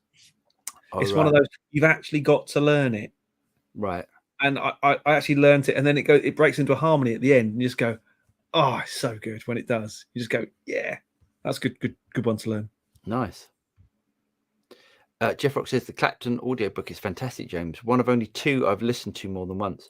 The other was Chris Bonington Ascent. Yeah, he's a climber. Ah, I see. Yes, well, explorer, I think he technically called himself. Nice. Jason Nicholas Hughes says, if you need to break in a new guitar cab, just get your bass player to play his amp head through it for a few evenings. Works a treat. Yes, I can imagine that would work. Greetings, folks. Greeting Marky FX. Hey, Ahmed. Hi, guys. Gravity picks are great, but I use Dunlop Tortex sharp plectrums mostly. Yeah, I like the ones with a point on it. Yeah. Cowboy Studios. I have a Squire Telly Cabronita baritone. Love it. Sounds great. Nice. Very cool. Cabronita, nice. Pink Sparkle are the most manly guitars ever. I love them. Me too. Pink Sparkle, definitely. I love it. Shahar Bar, I wish instead of puzzle pedals, they would come up with puzzle pickups. It's ludicrous that they can't come up with the standard pickup connectors. So true. That's so true. Why don't they just make it so it makes it easy for people just to, like we've got solderless cables now and our pedal boards. It'd make it be so much easier, wouldn't it? Yes. Anyway, we're doing something on that very soon. Will be soon, yes, hopefully. It's obviously for batting the groupies away. I'm guessing that's the Vox. Yes. Vox guitar. Yes. Brunetti, thank you. Yeah, thanks, JTK. That's the yes, thank you. We're not. Yes. Lee Abraham says a mate of mine has the Fleetwood Mac mobile studio lorry thing. It's parked on his driveway here in Southampton. Oh my God! Has he still got the gear in it, Lee? Because that could be a great. That'd be a great visit. Fleetwood Mobile, yeah, amazing. Yes. Jeff Rock, I've got Jam Pedal's Harmonious Monk on its way. Have you tried one? I haven't, but good choice. Duncan Mitchell, the Oxbox or the Boss Tube Amp Expander, which sounds better at low volume, which has a better attenuation control? The Boss Tube Amp Expander. Every time. I would personally, I'd say the effects are better in the Ox, but more limited. But I think they actually sonically sound better. But that's a pretty fine line. Yeah, the Tube Amp Expander is definitely more versatile. Z, hi from Australia. Which one would you choose? Matches AC30, Vox AC30 hand-wired 60 made in UK, or Magnatone Super 30 stereo 2x12 for that EL34 chime? I'd choose the matchless. I have to admit, I would go having played through yours and having played through a couple, I'll go that matchless is just awesome. Yeah, I want. Yeah, I'm thinking of expanding the old matchless collection. Yeah. Tried a Victoria Amps Vicky Verb, best tweed style amp I've ever tried. Yeah, I hear good things about them actually. Nice. Guys, what do you think about the Yamaha SA 2200 or Gibson Midtown? I need a 335 style guitar, but for max 1500 EU mint. The Yamaha is going to be a very, very serviceable, very usable instrument. Yeah. The Midtown, I like the Midtowns. They're smaller 335. So you've got 1500 quid. I'd go Yamaha, and if you need to change the pickups to make it sound more beefy, do that. That's not a short answer. No, I'd go Gibson. But those that we used to sell those, I used to work in a shop. We used to sell those SA 2200s. Great guitars. Yeah. I'm in the process. Pet says I'm in the process of learning The Entertainer by Richard Smith. Been plugging away for ages, watching Richard perform it in front of Tommy Emmanuel. It's worth checking out. Nice. Very cool. Duncan Mitchell, the Tone King sounded so good, much better than the Matchless. Wow, interesting. Richard, I mean, it's good. It's nice to like how people's opinions. Yeah, that's great. That's what it's about. I mean, absolutely. It's funny. You and I disagree on some things very, very strongly, right, and yet so agree on other things. Yeah. Richard Paul, if you could attend a gig from history side of stage, which one? Oh, it's got to be Woodstock, isn't it? It's got to be. No, do you know what it would be for me? It would be Nebworth 1990 Silver Clef Awards, because that for me is right at the peak of when I was getting into all the bands that I really loved. Dire Straits, Phil Collins, Eric Clapton, nice. Elton John, Tears for Fears. Oh yeah, that for me would have been the gig. Yeah, nice. And Led Zeppelin as nearly was just amazing, just absolutely amazing. Yeah. Michael MC, will you check out the Vailton GP200? Seems like a lot of gear for a low price. Don't know that. No, note that one down. That. We will definitely look at that. JTK, if have to go, early wake up call in the morning. Good evening. Have a good one. Sleep well and all that. Jeff Rock, a friend of mine lost a finger on his fretting hand. Whoa. He asked the doctor if he'd still be able to play guitar. The doctor said probably, but you can't count on it. Boom, boom. Shocking. Keith said, I didn't go to Nebworth 1990, but listened to it from my back garden. Nice. Oh, that's very cool. There's a great bit in that. There's a fantastic line in that concert that it actually they left it on the vinyl, and I think I can't remember the guy's name. I want to say Tommy D or somebody, a well-known music journalist, was the compere for that event. Right. And he said, every band got a huge cheer, but on this particular day, one guy got a phenomenal cheer because he came on the PA and said, ladies and gentlemen, if there's a Peter Rust in the room, R-U-S-T, Peter Rust, could he call home right away? His missus has gone into labour. And the whole place just erupted. Nice. Nice.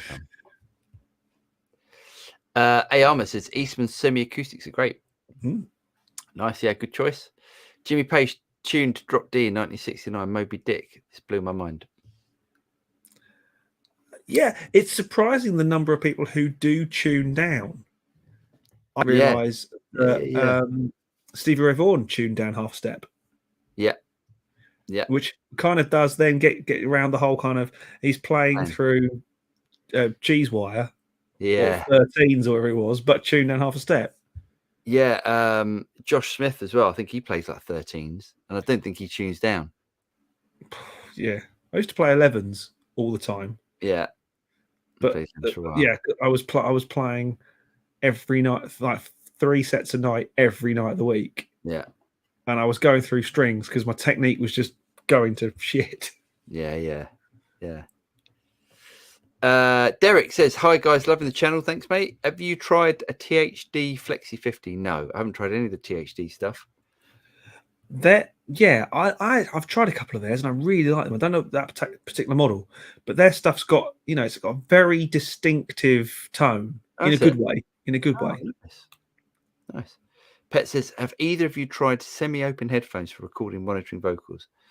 A popular vocal coach online, insert name, was raving about this method. So hold on. For recording vocals, that's got a disaster tattooed on it in large letters. Without a doubt. Definitely stick only open back for recording. The whole thing about open back is the sound gets out. What's the point in having headphones on if the sound's getting out? I know people who the reverse trick, right? Yeah. If you've got a singer who won't wear headphones, you do their take, then you mute the vocal and you do the take again, and then you just phase reverse it, and it cancels the track out of the microphone. Mm-hmm. Great, but on a pair of headphones that just wouldn't work because you're always moving around all the time. Yeah. So open back or semi-open back headphones. I used to have a pair of what are those really expensive planar technology? What are they? Oh man, I don't know what they are. They will cost a fortune. Great for mixing.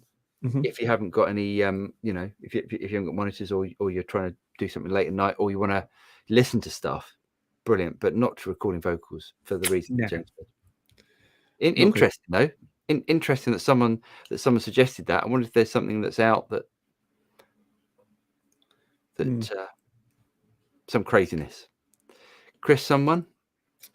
What are we talking about here? I think we're talking about the compare. Okay. I think. Yeah.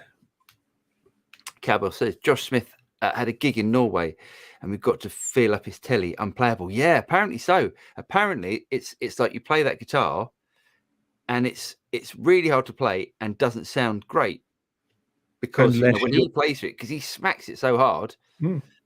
Yeah, I reckon like Ibanez are gonna, they're gonna come up short with that because it's such a special player and a guitar that is going to be unplayable by everyone else. Really interesting to see how it sells. Live Aid, that's another good one. Yeah, actually, another good one would have been Live 8, the 25th. Was it 25 years? 20 years? 25, wasn't it? Whatever it was. Yeah, amazing gig. I had one of the Valeton GP. Not great. I'm guessing that's the THDs. Yes. Terrible studios, but the sound of the gig was amazing. Yes. David says, any experience with Michael Kelly guitars, anyone? With the price increase on Fenders, they seem to be more appealing to me, at least with the upgraded Duncan pickups. Any thoughts? I've never heard of Michael Kelly. Nor have I, but I like the idea of them. You don't know these down? Yeah. Lee Abraham, the Queen set at Live Aid. Oh, can I talk about something? You can, certainly. So we have got the end of questions as well, which is amazing. Yes, so far. So when I sold the 2-Rock at the weekend.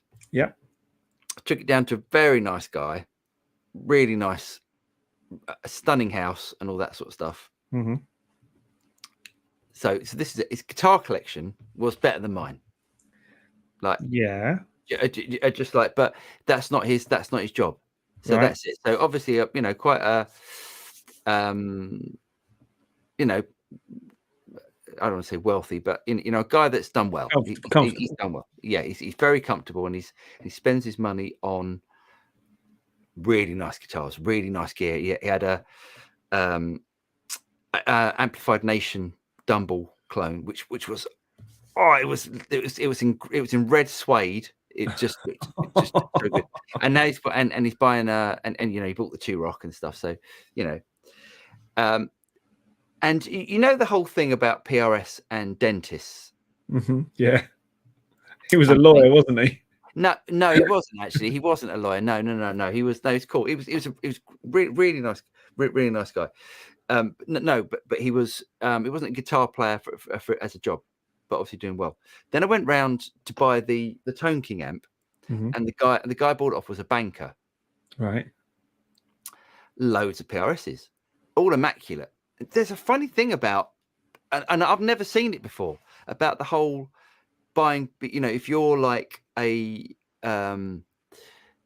someone that does guitar as a as your fun, as your fun. Yeah. I mean, you do gigs at the weekend and stuff. Fantastic. A weekend warrior. Yeah, weekend warrior. Yeah. If you want, weekend warrior. And I'm not saying there's anything about it, but it's the first time I've noticed like really, really high end PRS guitars, and like he had the Eagle. What was the Eagle? The John Mayer Super Eagle. Right. That was like crazy money. That guitar. And both of these guys had one. Wow. Yeah. So I've never noticed it before about sort of. A friend of I'm not sure if you know him. A buddy of mine who used to be one of the chief sales guys at Shaw, a guy called Graham Logue, has an amazing guitar collection. Really? Like 10, 15 different PRSs. I'm sorry, not PRSs. Different high-end Les Pauls, PRSs, all sorts of stuff. And I just went, proper high-end super guitars. Yeah. But it makes me think, are the majority of people that buy like the high-end PRSs, are they collectors more than guitar players as such?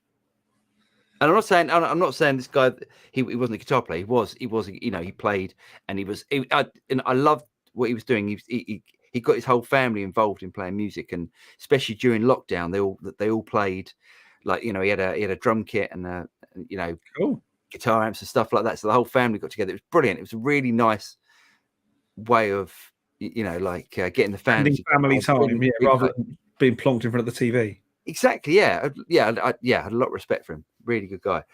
But yeah, just like high-end guitars, you think are the people that are buying like the high-end PRSs, and I know Shahar's got one.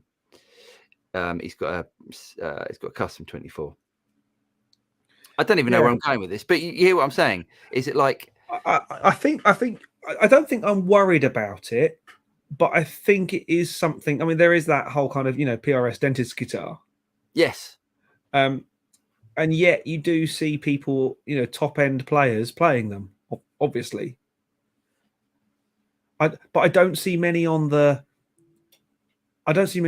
on a pub circuit. Do you know what? I think you're more likely to see it on a pub circuit than you are on. Name some high end players apart from Santana, and apart from John Mayer. Martin Beer from Jethro Tull plays a PRS. Does he? Okay. Yeah. There's a couple of people I've seen recently and gone, oh yeah, okay, yeah, I get why you're playing PRS. Orianthe. Endorsed though. Yeah. Yeah. Yeah, interesting. So my point is the thing about PRS are that they have to be immaculate. Everyone wants an immaculate PRS. If you've got a PRS which has got things and scratches over it, it's almost like no one wants it, because it's not like a road worn. They're never road worn instruments. No, they're always kept really nicely. but I think they're mostly that. They are. You don't buy a PRS as your first guitar, do you? No. You tend to road worn guitars. I think I don't know where I'm going with this now either. I think there is a thing, isn't there, that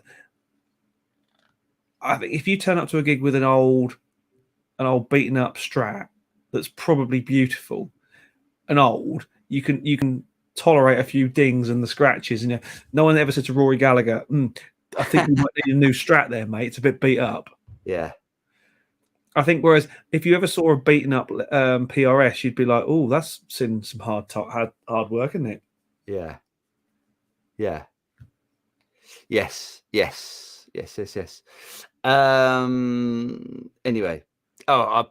but he had the best Fender Custom Shop Strat that I've ever played. Wow, nice. Oh, wanted that guitar. Anywho, sorry. Avajit Maycap says, peeled my index finger skin while playing funk at high tempo. Any suggestions? And it's funny that Shahar and I have exactly the same solution. Yeah, super glue. It's true. Well, the other thing is don't play funk. No.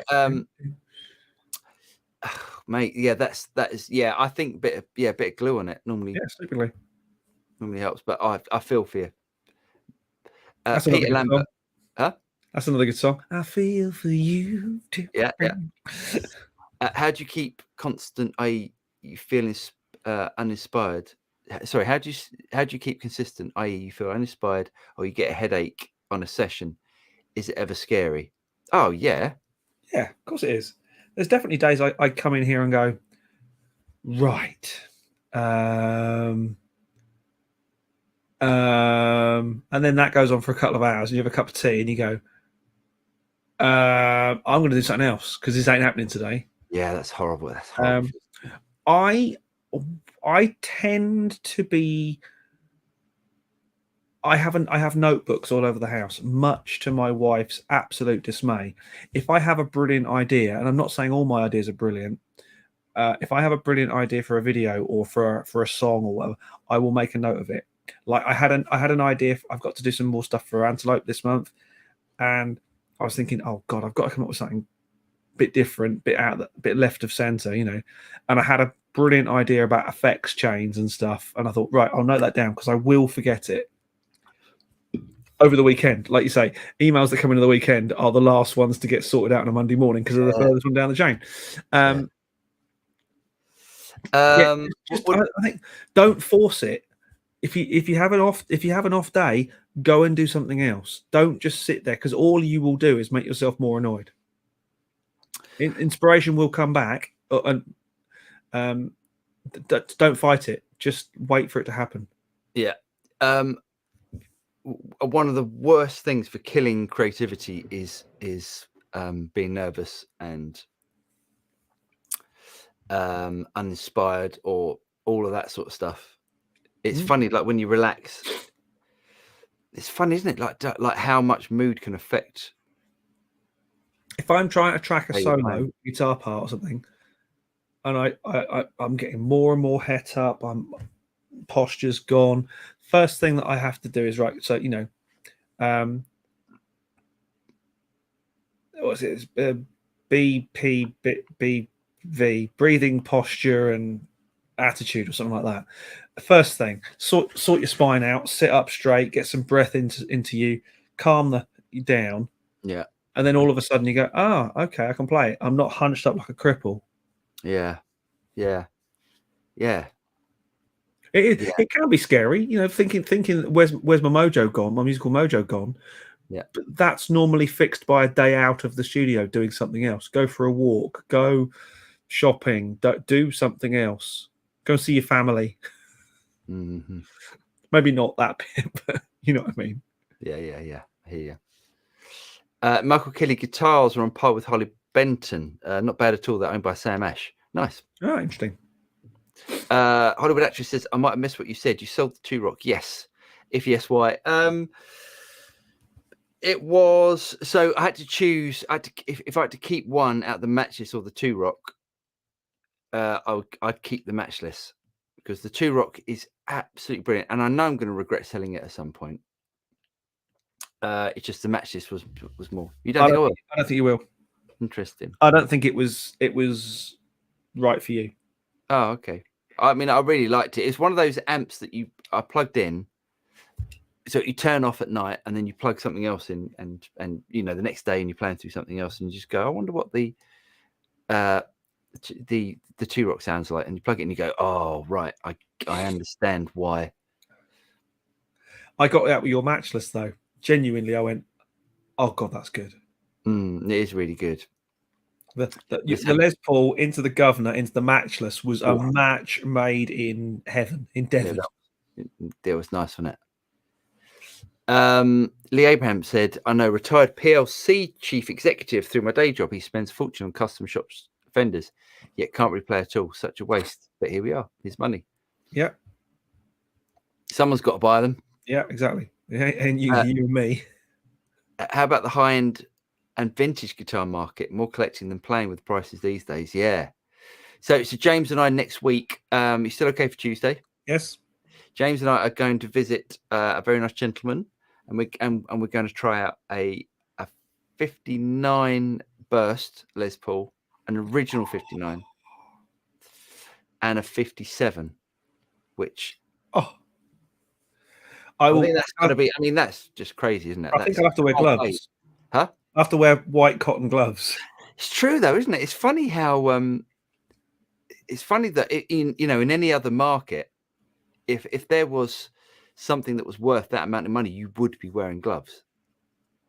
But it's do you ever watch Porn Stars? Yes. The POR. Yes. No, PAWN. Yes. The American show, and they've had some amazing guitars come through there. Yes. Yeah, but it's all fixed. That is the most fixed. I love the one. Did you see the one with Def Leppard? Yeah, when Phil Collins just walks in and says, yeah, it's mine. and then and then Phil, so she's trying to sell the Phil Collins Jackson. The arc. And then funny enough, he's just down the road. He pops in. He's all bollocks. Him and Joey. Yeah, whatever his name is. Yeah. Joey Singer. Joey the Singer. Keith Milner says, I have a satin finish PRS that's really easy to scratch. Oh no. See that is, you've obviously got a C24 CE24 faded. They're the ones to get, because the Nitro has a fair amount of dings in it, but that's life. Nice. Yeah, indeed. 35 Wag Song says, I think Martin Barr plays a Hamer with Jethro Tull, unless he's changed recently. Definitely on his own tour, he's playing a PRS. Defo. Ian G says, guys, what do you think about Peach guitars? Jack Griffiths playing. I'm surprised every time. So musical and such a young dude. I think he's brilliant. Yeah. I think he's such a great player. Yes, I think he's very talented. And, huh? I haven't been to Peach in ages. I've never been to Peach. But yes, I think he's a fantastic player. Jeff Rock, I've seen several SEs on the pub circuit. You're right, James. If I had a top end PRS and dinged it, I'd be mortified. If I bounced my CS telly, it had a character. So true. Yep. Hollywood Actress went to Denmark Street years ago, and I asked who buys the 5,000 £5,000 plus Martins. They said some city workers who own loads will buy them as showpieces to hang, even if they can't play much guitar. It hurts, but it's true. Pet says, have you guys ever written a new melody for an original song and purposely not recorded it in the hope that it's strong, you can still hum. Yes, all the time. Often, yeah. But I don't think there's. I don't take any chances. So if there's a melody or any idea that it goes down on the phone. If I can, often for me it'll be a lyric. I'll come up with a good lyric line because I find lyrics really. If I come up with a good lyric, I'll write it down, and not often. As soon as I've either written it or sung it into my phone, it's automatically got a melody with it that then I find really hard to change. Yes. I find it once I've got a melody in my head for a particular line, I find it very difficult to change it. I've got up in the middle of the night before to, like when you have those dreams about songs and stuff, and I've got up in the middle of the night before and started recording because I've had a dream about a song, and you get an idea, and you just think, I can't let this go. Yeah. Kerbal Studios, it's a waste to let a drummer try a 59 burst. Couldn't agree more. Thanks very much. Couldn't agree more. It's a PRS S2 single cut standard satin. Not high end by any means. Nice. What's your thoughts on needing a DI box from a multi effects unit 1/4 inch out to a mixer, James? If live, I guess. If you're live and if you're a long way from the mixer, then definitely yes, absolutely, because you are then converting an unbalanced signal into a balanced signal, and you can use longer cable runs. You can also then go into the mic input of the mixer and have better control over the preamp, etc., etc. If you are next to the thing, just running a 1/4 inch. What happened there? What are you doing? I'm playing. I can play with stuff now. Now I've got access. There, get that. Oh look, you get this. There's background music as well. I can put on. Is there? Hold on.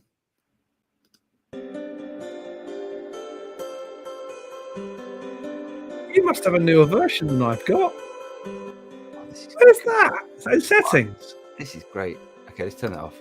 I'll turn that off. Stop. That's terrible. That's hold on. awful. Hold on. I'm gonna try. Oh, hold on. Just because it's a guitar thing, just got to try this.